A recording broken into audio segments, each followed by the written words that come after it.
So Black Panther has finally released in Marvel's Avengers, and with him a whole slew of new content. Let's discuss.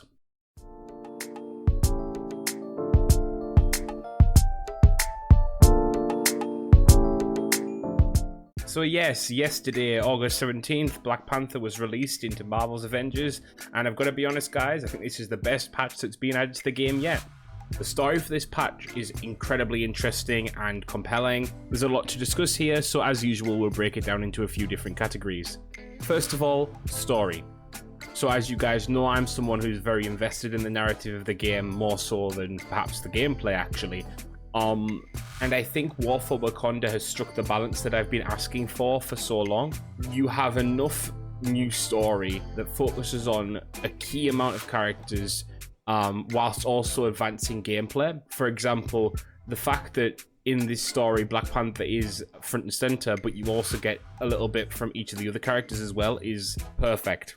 You know, when we had Hawkeye and Kate release, sometimes a lot of the characters would just be kind of left to the sidelines. And that's sort of true in this too. You know, we don't get too much from, say, Bruce or the Hulk, and not much from Thor, for example. But contrary to where before we would like have no kind of new voice lines or no kind of new interactions with those characters, you can at least in Wakanda interact with those characters as Black Panther, even if they're not in the main narrative, and ask them questions and query them on how they're finding Wakanda and how they're finding like Shuri, for example, or how they're responding to characters like Okoye. And in the main story itself, we have Cap becoming quite a big important part of the story, what with his connections to Wakanda, the Shield, him working with them during World War II. It's really nice to see Cap front and center with Black Panther in this, and I think their relationship was really interesting to see kind of pan out. Now sadly, due to time constraints and when I'm recording this video, I haven't actually been able to fully finish the DLC before making this, but the campaign surrounding Black Panther is a fairly lengthy one and a good amount for what is essentially another free drop like this. Claw is also a really great villain, and Shuri, Okoye, and Zawahiri are really interesting supporting characters in a way we haven't really seen supporting characters before. I feel like we've really seen the bar be raised with Wakanda. You know, we have characters like Payman, Maria Hill, but they're not necessarily as fleshed out as perhaps Shuri is now. And I like that. I like the fact we're going in a direction where the characters who aren't necessarily playable are just as compelling, just as interesting to watch on screen. Now, gameplay wise and graphics wise, etc. and so on, the game looks stunning. As always, the game has always looked brilliant, but Wakanda has really upped the bar. Everything has been redone and retooled, and they've used the Wakandan culture to reimagine the Quinjet, the tram systems, etc. and so on, and make it feel like you're very much in the heart of Africa whilst playing through this. And that's best shown in Burn and Zana, the outpost for Wakanda. It looks beautiful, it's very fresh, very different to the other ones, and when you're in it you feel almost like perhaps you were in the Black Panther movie, for example. Anyone who's a fan of that movie, which is most Marvel fans, will love hanging out and walking around Burn and Zana. And I think that's the thing with Wakanda's zones in general.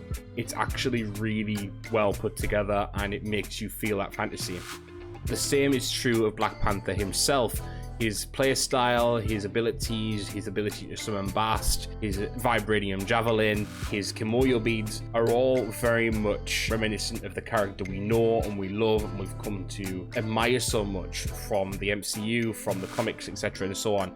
I think they've done a really good job of capturing his essence, and even more to that point, the skins that they've added for Black Panther have doubled that. You get your high-tech skins, you get your kind of more cultural Wakandan skins. There's a lot of different skins here to choose from that kind of suit a lot of different people's versions of Black Panther. You know, there's one with a cape, for example, there's one that's like a trench coat, and you know, that's what we want when we talk about skins, right? We want different versions of the same character that are going to appeal to different people. So I think they've done really well on these skins. The fact that they are also extremely detailed, the texturing on these skins is phenomenal, perhaps some of the best in the game. There's one, for example, that is battle damage. If you go into the screenshot mode and you look at it in detail, you can see how much effort has been put into like the padding under the original armor to make it look like it's really been damaged and worn, and I love that. The new enemies are also really challenging and interesting. There's a drone, for example, that can block your sight, which you have to kind of use a ranged attack to kill. There's also the spider droids and clawsmen who use sonic weapons, and those can be challenging to deal with. So that's really nice to see the dichotomy between the original AM bots and what we're getting now. It's also nice to see that they didn't just drop the AM bots, though. You know, Claw is being funded by AM. It would still make sense they're being used in his operation. As for bosses, I haven't sadly been able to play against Claw yet, but the Crossbones boss was actually really interesting in that when you knocked him down, you wouldn't be attacking him necessarily, you would be attacking the objectives that he was protecting. And that's similar for quite a lot of the stuff that's being added in this patch. You have a lot of puzzles that have been added that are very reminiscent of the base game, but also a lot of Crystal Dynamics' other big game, Tomb Raider, specifically Shadow of the Tomb Raider with the kind of jungle vibes. I think this expansion, this patch has done really well in selling the Wakandan vibe, but also selling Avengers as a game again. You know, this is a really big step up from what we've seen previously, and I hope that they can keep this level of content going forward. If you guys are enjoying Black Panther or War for Wakanda, leave a comment below. Otherwise, guys, please share, like, and subscribe, and I'll see you in the next one.